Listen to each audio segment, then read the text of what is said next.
Want help to grow your business? Download Bryn, the world's first business advisor in your pocket. To find out more, visit bryn.ai or search the App Store today.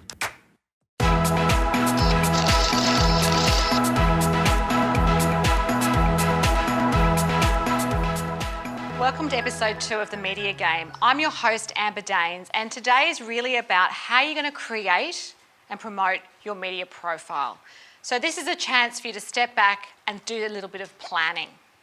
When you're creating and building your media profile, it can be overwhelming. Where do you start? How do you actually get those thoughts down? Who do you approach? And how do you actually know that it's measurable and getting you success? That is just some of the things that we're going to cover in this next episode. So the first thing to remember is that you need to understand where your brand or where your business actually sits in the landscape that you're playing. So it's all very well to think, oh, well, look, I'd really like to be on that breakfast television program or that particular podcast or whatever the format might be. But if it's not where your business really has the most traction with customers, with your key audience, it's probably a waste of energy and your pitch probably won't get very far. The first thing I'd like you to think about is how are you going to create a media calendar? And this is where every month or every week you break it down into what are the activities in social media and traditional media that you're going to target this week and actually get your message out there. There is a saying, if you're persistent, you will get it, and if you're consistent, you will keep it. This is definitely true when it comes to planning your media. You need to work out every week where you're going to focus your energies. And I would definitely suggest you have a separate calendar for both your social media and your traditional media format. Also, working out who you need to speak to. So with your social media, you might have in-house resources which can manage that for you. I'd also encourage them to think about following particular writers or journalists or companies or influencers in the sector that you play in so that you're building up relationships in that space. There's no point having a whole bunch of followers that don't actually buy your products or services or really listen to your messages. It's got to be more than likes and clicks and tweets. It's much more strategic than that. Similarly, with your traditional media, I would definitely suggest you set up a database. There are plenty of services out there that you can pay for to start off a media list, or you can start creating one yourself in Excel. And this is where you put together, based on your industry or expertise, all the different contacts you need to actually pitch those ideas to. It's important to remember that often, say, the television host or the radio host may not in fact be the person you pitch the story to.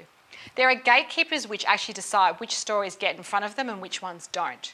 So you need to cultivate those relationships. So that might be an editorial coordinator on a magazine or a newspaper.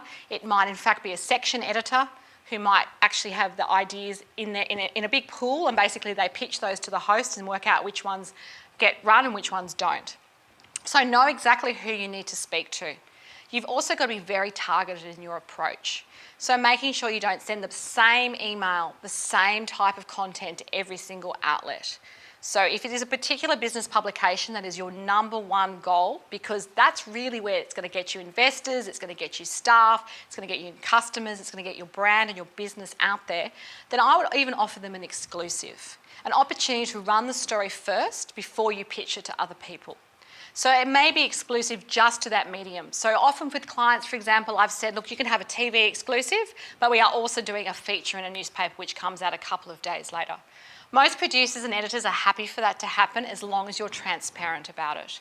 I've had also circumstances where clients have just gone and pitched it widely, said it's an exclusive, and then actually other outlets have pulled the story because they've seen it run somewhere. So relationships with the media, just like with bloggers and influencers, are about long-term cultivation. You need to keep them on track with you, and you need to be mindful of what they need to have excellent content that they can share, that they can get results from, that has traction with their audience. So when you're sitting down to do your planning, I would definitely suggest you have it as a living document. So as events happen, for example, if there's a particular government announcement about entrepreneurship and your particular product or service fits perfectly into that, you might want to shift your focus for that week to actually be a commentator, to pitch yourself as someone who could go on radio and TV or write a commentary piece perhaps for an online newspaper or magazine that actually gets your ideas out there in a timely and consistent way. That doesn't mean that all the ideas have to be fixed. It's really about being fluid, it's about being dynamic and responsive to the topics which affect the news media and current affairs issues all the time. Same with social media. We are very quick to judge when a topic seems old. You know, I see people apologising all the time for sharing a photo on Facebook or a tweet that might be 3 days old. That's actually how quickly we're moving in the social media and the media world. So you've got to be mindful, you want to be on topic, but you also want to be current. You can also use social media tools to actually pre-schedule some of your content. So that might be a way in which if you're on holidays or you're on a plane for 12 hours, you can have content which is fitting into that daily news cycle, but it might come out in the morning, at lunchtime and in the afternoon. It's important to be consistent and persistent in that approach, and there are plenty of tools out there which can pre-schedule that for you as well. You need to work out who's most influential in the media. So a lot of people might have a dream of being perhaps in a lifestyle publication like Vogue, or they might want to be on the top news program of the evening, or a business show that they just love the host because that's what they like to watch. But if it's not exactly linking to what you do as a business or where your audience is going to play, I would definitely suggest it's a waste of time. So be forensic about the media you want to be in.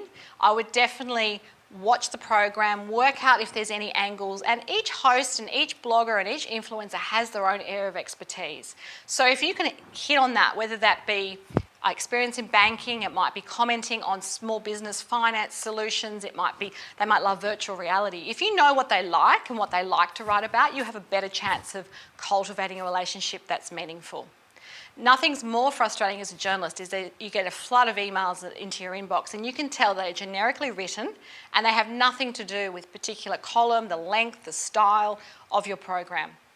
Particularly for TV, you've got to remember it's about images. Many business stories, for example, don't get up because they just don't have any images. There's only so much they can do a one-to-one camera interview for. They actually need file footage. They need fantastic things which bring the story to life. So perhaps TV is not the medium for your story. You're much better off putting your energies into, say, a marketing or trade magazine where your customers and clients are likely to read it, see it, share it, and actually come back to you.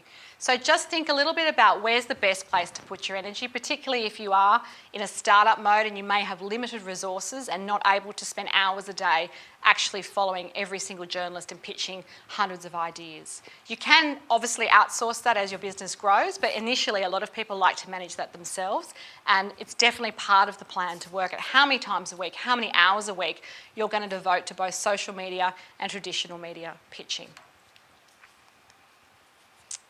So when it comes to creating a media strategy, you definitely need to segment it into your traditional media format and your social media format. So with your traditional media, you may in fact sit down and go, okay, where are the top 10 publications that I want to be in the next year? Who works there? What sections, what articles, what trends are they writing about? And put them into your media profile plan. I would then suggest you do the same thing for social media. The beauty of social media is it does move very quickly, so you can often add to that list a lot more than you perhaps can traditional media. Having said that though, people do move around, so pay attention. I definitely know producers of TV programs and radio shows who simply bin media releases and pitches because it's addressed to the wrong producer, a host that maybe left the program 3 months ago, or the program doesn't even air anymore and they've just sent a generic email out to a TV station. That's not going to get you traction and you're going to waste a lot of time and energy. So once you've decided where you want to pitch to each week, you then have to work out, okay, I know where I need to go. I need the story ideas that are going to be in 1 to 3 key messages. I also need to measure the results.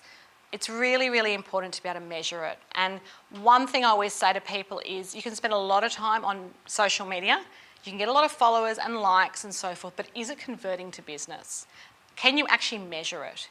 Is there a way in which you can make sure that you're not spending 3 or 4 hours a day just following people and liking things and sharing and adding your own content and not one single customer is actually reaching out to you? It can take time, but it's worth sitting back and working out how you measure those results. Measuring your return on investment for your PR strategy will be key to working out what's worked and what maybe needs tweaking. That stands true for both your traditional media as well as your social media. So how do you actually go about doing that? Well, it's pretty simple, really. What you need to do is, in both of your platforms, you need to think about what we call, and you may have heard of this before, the SMART process. And this is where you have a PR strategy which is sustainable, measurable, achievable, this is certainly key to feeling good about your PR plans, reliable, and allows you then to also do it in a timely way. So if you don't set yourself goals, you're unlikely to achieve them. So with the sustainable part, it's about working out what are the resources in your organisation that you can devote to both traditional PR and social media. It might be just an hour or two a day. It might be 3 times a week. It might be less than that. It might be more than that. So working out exactly what's sustainable for your organisation will help you feel more on track. There's no point setting up on, say, 5 or 6 different social media platforms and thinking you're going to target 20 news outlets that week when realistically you've got to launch, you're travelling, there's just not the news content to keep people interested. So make sure you're writing down some sustainable goals and coming back to those perhaps every quarter to see how you're going. This is the measurable part. So with return on investment in public relations, traditionally we used to use what's called the advertising equivalent. We've kind of moved beyond that because, of course, traditional advertising doesn't hold the same power that it once did perhaps a decade ago. But measurable means, okay, how many eyeballs are actually seeing that program? How many podcast listeners am I really reaching? And is that being listened to maybe not even at the time, but maybe people coming back to it? On-demand TV has also changed the way in which we consume all our features, all our news, all our content.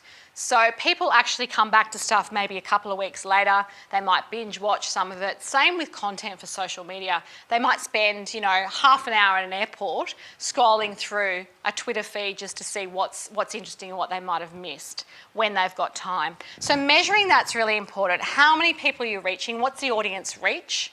How many people are then converting through to inquiries, to sales, to perhaps coming to your events, to about knowing about your brand. So it's about your goals as well. For some organisations, going through media and social media strategy is about raising awareness because they're the new kids on the block. They're disrupting their space. They're doing something differently.